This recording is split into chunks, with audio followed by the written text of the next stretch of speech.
PE ratio और PB ratio stock market का important tools है जो स्टॉक मार्केट में किसी कंपनी का वैल्यूएशन को एनालिसिस करने में हेल्प करता है।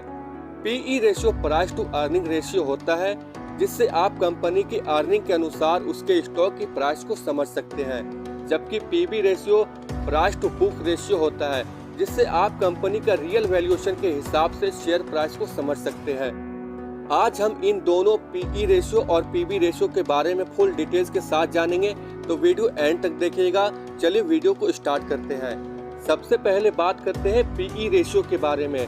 प्राइस टू अर्निंग रेशियो से हमें पता चलता है कि कौन सा स्टॉक ओवर वैल्यूड है और कौन सा stock under valued. Over valued का मतलब होता है कि स्टॉक अपने रियल वैल्यू से ऊपर ट्रेड हो रहा है या फिर महंगा है और आने वाले टाइम में स्टॉक का प्राइस नीचे तक गिर सकता है।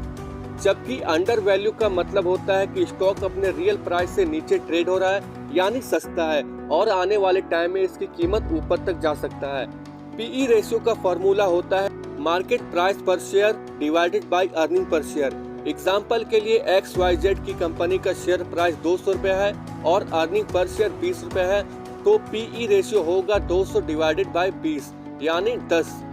अगर पीई रेशियो ज्यादा है तो स्टॉक का प्राइस उसके कमाई से ज्यादा होगा और वो शेयर ओवर वैल्यूड माना जाएगा। लेकिन अगर पीई रेशियो कम होगा तो स्टॉक का प्राइस उसके कमाई से कम होगा और वो स्टॉक अंडर वैल्यूड माना जाएगा। इसलिए आपको लो पीई रेशियो वाले स्टॉक पर ही इन्वेस्ट करना चाहिए, क्योंकि ये स्टॉक धीरे धीरे आगे चलकर अपना रियल प्राइस तक पहुंच जाता है। अब बात करते हैं पीबी रेशियो के बारे में। प्राइस टू बुक रेशियो भी वैल्यूएशन रेशियो है, लेकिन इसमें कंपनी का अर्निंग नहीं बल्कि कंपनी का बुक वैल्यू का इस्तेमाल किया जाता है।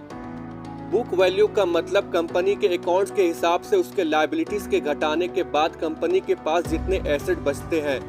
अगर स्टॉक का पीबी रेशियो 1 से ज्यादा है तो स्टॉक अपने बुक वैल्यू से ऊपर पर ट्रेड हो रहा है यानी स्टॉक ओवर वैल्यूड है।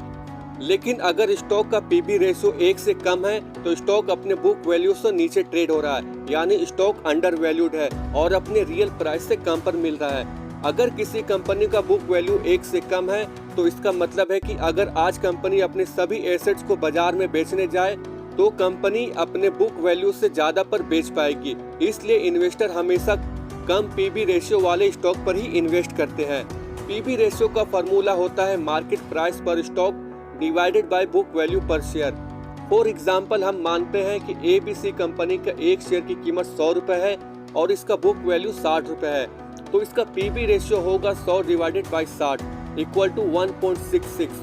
वहीं एक और कंपनी है XYZ जिसके एक शेयर का प्राइस 110 रुपए है और बुक वैल्यू 55 रुपए, तो इसका प्राइस टू बुक रेशियो होगा 110 बाई 55 इक्वल टू 2।